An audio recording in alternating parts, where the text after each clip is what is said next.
At the end of a long journey, it's always that final stretch that seems to take forever. The crew of HMS Montrose were clearly still adjusting to the freezing Plymouth air, but they certainly got a warm welcome from the shore.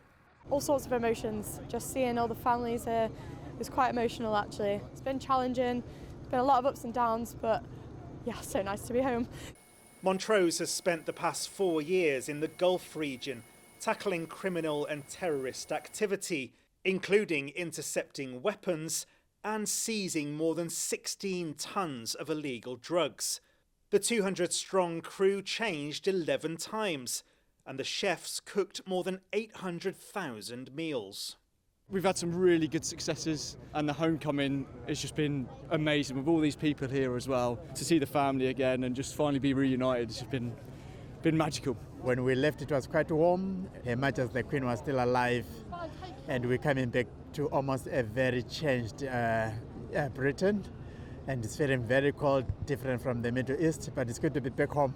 Homecomings like this can be bittersweet for the families, many of whom will wave their loved ones off again in the new year. It's difficult because you expect them there all the time, but when they're back, you think, right, okay, we've got to get used to having him back now, but it's not for long, and then he's away again. It was very emotional, lots of tears, lots of smiles. It's very cold, but it's nice and warm now. This is likely to be the last we see of HMS Montrose.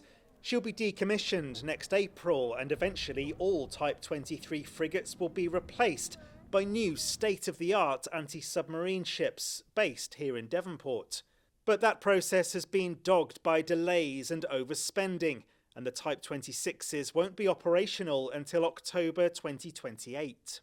This thing that's behind us is our home, so it means a lot to us all. So there's a little bit of sadness today, of course, as we leave it here whilst we all go on leave. And also attached to that is the fact that in the spring we'll decommission. So this was very much a homecoming for everybody to remember, and we all feel hugely privileged and proud to have been part of that homecoming, and the dockyard put on a really good show for us this morning. Tears of joy, tears of relief.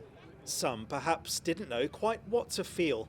But Christmas is on the way, and there's no better time for a family reunion. Sam Blackledge, ITV News, Plymouth.